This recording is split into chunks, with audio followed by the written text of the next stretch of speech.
नमस्कार. कथागाथाच्या या भागात तुमचे सर्वांचे मनापासून स्वागत. आजची गोष्ट आहे काकभुशुंडी यांची.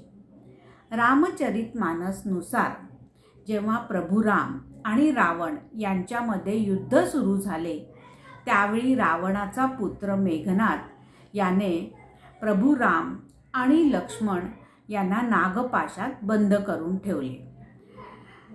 नारद मुनींच्या सांगण्यानुसार गरुडजी त्यांच्या सहायतेला धावून गेले आणि त्यांची नागपाशातून मुक्तता केली. पण गरुडजींच्या मनात एक संदेह निर्माण झाला की प्रभू राम हे खरंच अवतारी पुरुष आहेत का? जर का प्रभू राम परब्रह्म आहेत, तर मग नागपाशातून स्वतःची सुटका का नाही करून घेतली? त्यांच्या मनातील संदेह दूर करण्यासाठी नारद मुनी त्यांना ब्रह्माजींकडे घेऊन गेले. ब्रह्माजी म्हणाले, तुमचा हा संदेह शिवजी दूर करतील. मग शिवजींकडे गेल्यावर शिवजींनी गरुडाला काकभुशुंडीकडे पाठवले. काकभुशुंडीने रामचरित्र कथा ही गरुडाला ऐकवली आणि त्याच्या मनातील संदेह दूर केला. त्यानंतर काकभुशुंडीने स्वतःची कथा गरुडाला ऐकवली. काकभुशुंडी यांचा प्रथम जन्म अयोध्येमध्ये एका शूद्राच्या घरी झाला. त्या जन्मात ते परम शिवभक्त होते, पण इतर देवतांचा मात्र अनादर करायचे. एकदा काय झाले, अयोध्येमध्ये प्रचंड दुष्काळ पडला. त्यावेळी काकभुशुंडी हे उज्जैनला गेले आणि तेथे एका दयाळू ब्राह्मणाकडे ते आश्रयाला राहिले.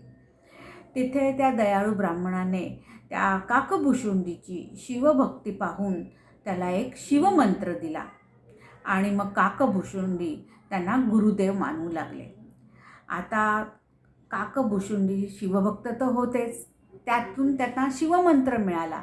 त्याच्यामुळे ते स्वतःला वरचढ समजू लागले.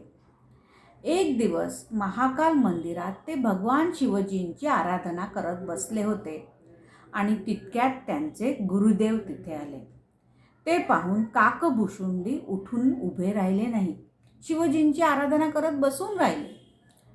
शिष्यांकडून सद्गुरूचा झालेला अपमान बघून भगवान महाकाल मात्र क्रोधित झाले आणि त्यांनी शाप दिला की गुरूंचा तू अपमान केलेला आहे.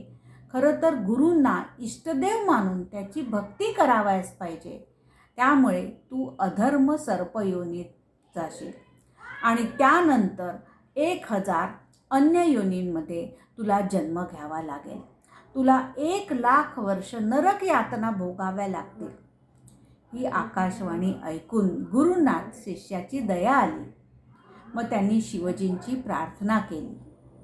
नमामि शमीशान निर्वाण रूपम विभुं व्यापकं ब्रह्मदेव स्वरूपम. तेव्हा शांत झालेल्या शिवजींनी सांगितले की गुरुकृपेमुळे तुला नरकामध्ये यमदूत त्रास देणार नाही, पण अनेक जन्म मात्र तुला घ्यावेच लागतील. पण ज्यावेळी तू एक शरीर सोडशील आणि दुसऱ्या शरीरात प्रवेश करशील, त्यावेळी तुला कोणत्याही यातना होणार नाही आणि प्रत्येक जन्माची तुला आठवण राहील, कोणत्याही जन्माची विस्मृती होणार नाही आणि श्रीरामचरणी तुझी भक्ती प्राप्त होईल. मग असे अनेक जन्म घेत घेत शेवटी त्यांना मनुष्य जन्म प्राप्त झाला. त्यांचे माता पिता त्या जन्मात लहानपणीच कालवश झाले. त्या जन्मात ते रामभक्त झाले आणि मग वनामध्ये तपश्चर्या करण्यासाठी निघून गेले. तेथे ते लोमस ऋषींच्या आश्रमात आले. लोमस ऋषींनी त्यांना ज्ञानार्जन केले, पुष्कळ ज्ञानार्जन केले. पण काकभुशुंडी अनेक तर्कवितर्क करत असत. त्यांनी देवाच्या अस्तित्वावर आध्यात्मिक चर्चा करत एक दिवस त्यांनी देवाच्या रूपावरून वाद सुरू केला. लोमस ऋषींनी त्यांना अनेक मार्गांनी समजावण्याचा प्रयत्न केला, पण काकभुशुंडींनी दिलेल्या सर्व स्पष्टीकरणांचे खंडन केले. त्यामुळे लोमस ऋषींचा क्रोध अनावर झाला आणि त्यांना काक होण्याचा शाप दिला. शाप दिल्यानंतर मात्र लोमस ऋषींना पश्चाताप झाला आणि त्यांनी सांगितले की तुला आम्ही राममंत्रही देतो आणि इच्छा मृत्यूचे वरदानही देतो. आता राममंत्र मिळाल्यामुळे खरं तर काकभुशुंडी खुश झाले.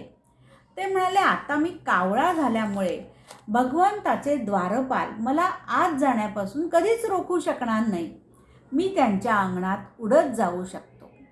मग कोणीतरी त्याला म्हणाले की तुला इच्छा मृत्यूचे वरदान आहे. तेव्हा भुशुंडी म्हणाले की या शरीरामुळेच मला भगवान भक्तीचा मंत्र मिळाला आहे, म्हणून माझ्यासाठी हे कावळ्याचे शरीरच पवित्र आहे. त्यानंतर ते काकभुशुंडी या नावाने मानसमध्ये प्रसिद्ध झाले. भगवान रामांनीही काकभुशुंडीला अमर बनवले आहे. अनेक कल्प झाले त्याच्यामध्ये ते जीवित आहेत असे मानले जाते. असे म्हणतात की काकभुशुंडीने 11 रामायणे आणि 16 महाभारत पाहिली आहेत. आताचा जो टाईम ट्रॅव्हलचा जो कन्सेप्ट आहे ना, त्याला काकभुशुंडी समय यात्रा असेही म्हटले जाते. पौराणिक कथानुसार श्रीराम कथा ही सर्वप्रथम शिवजींनी माता पार्वतीला ऐकवली आणि ती ऐकत असताना एका कावळ्याने ती ऐकली. त्या कावळ्याचा पुनर्जन्म काकभुशुंडीच्या रूपात झाला. काकभुशुंडीला मागच्या जन्मातील शिवजींच्या मुखातून ऐकलेली रामकथा तंतोतंत लक्षात होती आणि म्हणून त्यांनी ही कथा अन्य लोकांना ऐकवली. भगवान शिवजींद्वारा ऐकवली गेलेली ही कथा अध्यात्म रामायण या नावाने ओळखली जाते. तर काकभुशुंडींची ही कथा तुम्हाला कशी वाटली ते सांगा. या चॅनलला लाईक करा, शेअर करा आणि सबस्क्राईब करा. धन्यवाद.